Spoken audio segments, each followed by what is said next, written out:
ये कहानी है एक लड़के की, या फिर यूँ कहूँ तो भी गलत ना होगा कि यह कहानी है एक बदनसीब लड़की की। वैसे इस दुनिया में लड़की होना ही जीवन को काफ़ी कठिन बना देता है, और जब आप दिखने में अच्छे ना हो, पढ़ाई लिखाई में भी अच्छे ना हो, तब सोचिए कठिनाई का लेवल क्या होता होगा। संध्या बचपन से ही पढ़ाई लिखाई में कमज़ोर थी। रंग उसका सांवला था, नाक नक्शा भी बाकी लड़कियों की तरह तुलना में इतना खास न था। ऊपर से भगवान ने दांतों की बनावट भी टेढ़ी मेढ़ी दी थी। जब संध्या छोटी थी तो बचपन में स्कूल के बच्चे चिढ़ाते, बड़ी हुई तो गली मोहल्ले के लोग उसे देखकर मुंह फेर लिया करते। कोई भी उसका दोस्त बनने के लिए तैयार न था। उसके रिश्तेदार भी कुछ खास उसे भाव दिया ना करते। बस एक उसकी माँ ही थी जिसे उसकी सूरत या लुक्स से कोई फ़र्क नहीं पड़ता। माँ संध्या से और संध्या माँ से बेहद प्यार करते।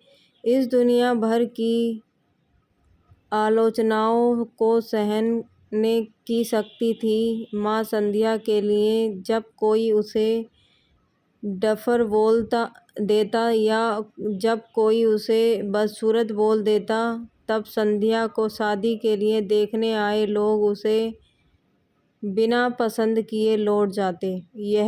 यहाँ तक कि जब खुद के पापा ही उसे मनहूस बोल देते, तब माँ ही तो थी जो उसे समझाती कि लोगों के बोलने से क्या होता है, तू तो मेरी प्यारी बेटी है।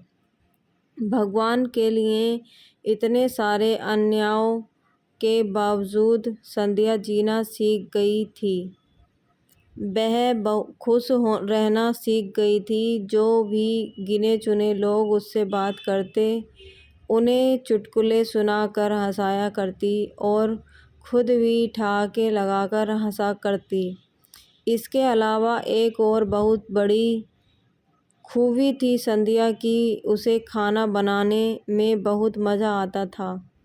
और ना सिर्फ खाना बनाने में मज़ा आता था, उसका बनाया खाना खाकर लोगों को जो स्वाद आता था वह उनको तृप्त कर जाता था।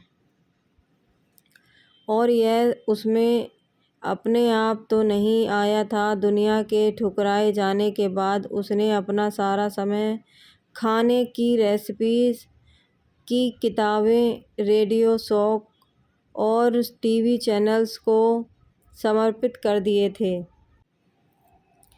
संध्या की तारीफ़ तो कोई भी नहीं करता, लेकिन उसके हाथों के बने खाने की तारीफ़ वह हर व्यक्ति करता जो उसे चखता। इस एक गुण की वजह से संध्या अपने आजू बाजू की औरतों में फेमस हो गई थी, क्योंकि जिसे भी खाना पकाना सीखना हो या कुछ नया पकवान बनाना सीखना हो तो वह संध्या के पास आती, और संध्या भी खुशी खुशी उन्हें सब सिखाती। उसके पास आने वाली औरतें अच्छा खाना बनाना सीख जाती, लेकिन लाख कोशिश करने के बाद भी संध्या के हाथों का वह जादू जो सबको तृप्त कर जाता, वह कोई ना सीख पाता। संध्या की ज़िंदगी इन्हीं उतार चढ़ावों के साथ कट रही थी। एक बार फिर से माँ बाप ने जी तोड़ कोशिश कर एक फैमिली को संध्या को देखने के लिए मना लिया था, और अगले दिन लड़का संध्या को देखने आने वाला था। संध्या को इस बात की खबर होने पर वह दुखी और गुस्सा हो गई थी कि बिना उससे पूछे पता नहीं क्यों माँ बाप लड़कों को बुला लेते थे और उसका मजाक बना देते थे। माँ ने संध्या को समझाया था कि ऐसा ही होता है, कोई भी बेटी अपने माँ बाप के यहाँ हमेशा नहीं रहती, उसे एक दिन शादी करके जाना ही पड़ता है। अगले दिन संध्या सुबह सुबह ही लड़के वालों के आने से पहले ही सज संवरकर कहीं निकल गई थी। उस दिन लड़के वाले घर आकर माँ बाप को बहुत खरी खोटी सुनाकर गए थे। वैसे भी पापा को संध्या पर हमेशा ही गुस्सा रहता था, लेकिन उसकी इस हरकत ने उसको गुस्से से पागल कर दिया। उस दिन पापा ने संध्या का सारा गुस्सा माँ पर उतार दिया था, यह कहकर कि एक मनहूस बेटी को जन्म देकर भी तुम्हारा मन नहीं भरा था, इसलिए उसको लाड़ प्यार देकर सर पर बिठा लिया है। हमेशा अपनी बेटी के बारे में गलत बोलने वाले से नाराज़ रहने वाली माँ आज खुद संध्या से नाराज़ हो गई थी और वह अब संध्या के घर वापस आने की बेसब्री से राह देख रही थी ताकि अपना गुस्सा उस पर उतार सके।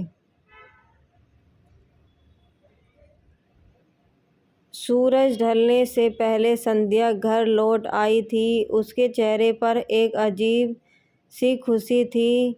हाथों में एक चेक था और एक सर्टिफिकेट भी।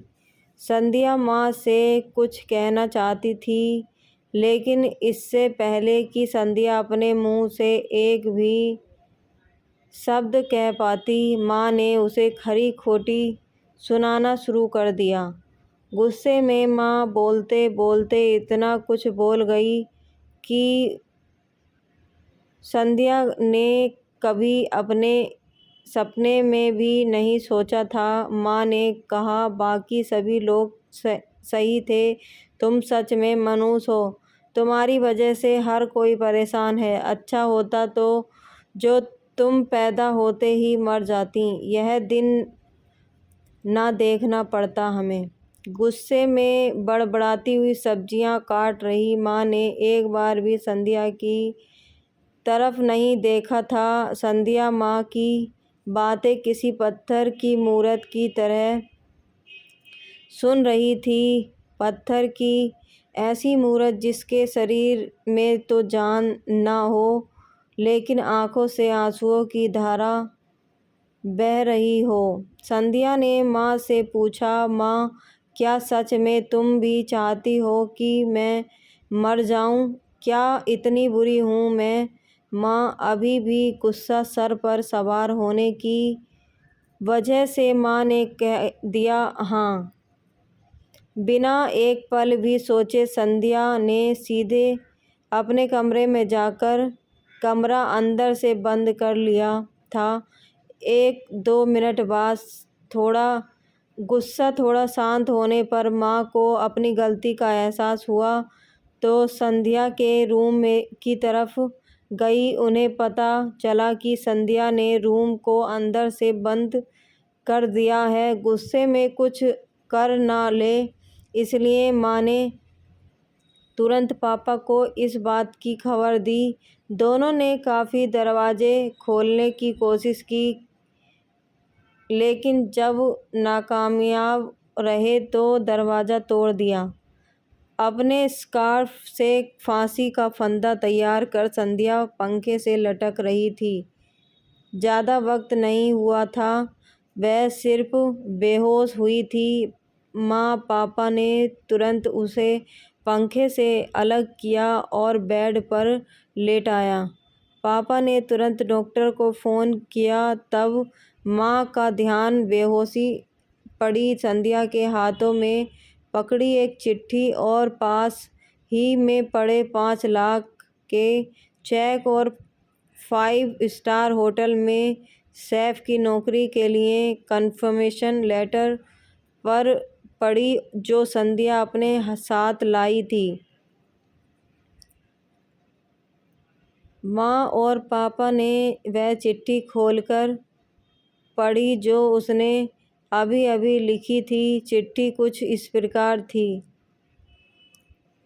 मम्मी और पापा, मैं जानती हूँ मेरे जन्म से लेकर आज के दिन तक मैंने ऐसा कुछ भी नहीं किया है जिस पर आप गर्व कर सकें, लेकिन मैं आपको बताना चाहती थी कि आज मैं खाना पकाने के नेशनल लेवल कंपटीशन को जीत चुकी हूँ और यह 5 लाख का चेक मुझे प्रथम स्थान पर आने के लिए मिला था।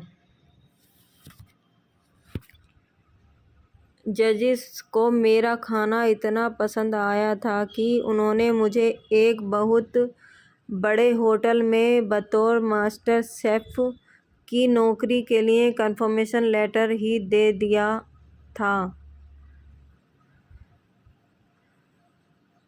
पूरी दुनिया मेरे खिलाफ है, मुझे इस बात का कभी भी फर्क पड़ा ही नहीं था और ना ही बाबूजी की कड़वी बातें मेरे अपने दिल पर ली थीं, क्योंकि मैं जानती थी बाहर से सख्त दिखते मेरे बाबूजी अंदर से तो मुझे प्यार ही करते थे। प्यार ना करते होते तो बिना मांगे मुझे कपड़े, मिठाइयाँ, पटाखे ये सब ना ला कर देते।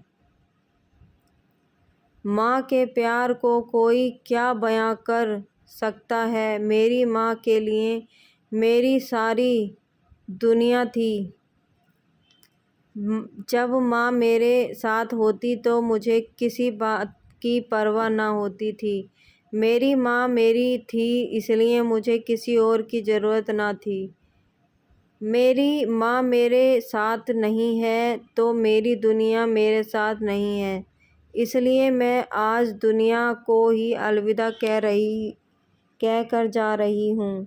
मैं जानती हूँ अपने कभी ना कभी भगवान से यह दुआ ज़रूर मांगी होगी कि अगले जन्म में मेरे जैसी औलाद ना मिले, लेकिन मैं हमेशा यह प्रार्थना करती थी कि अगले जन्म में तो क्या, मेरे हर जन्म में मुझे आप जैसी ही माता पिता मिले। और आज भी यही प्रार्थना करके उसी भगवान के पास जा रही हूँ। चिट्ठी पढ़ते पढ़ते माँ और पापा सर से पाँव तक पछतावे में डूब गए थे और बेहोशी पड़ी संध्या के सर पर हाथ फेरते हुए फूट फूट कर रो रहे थे।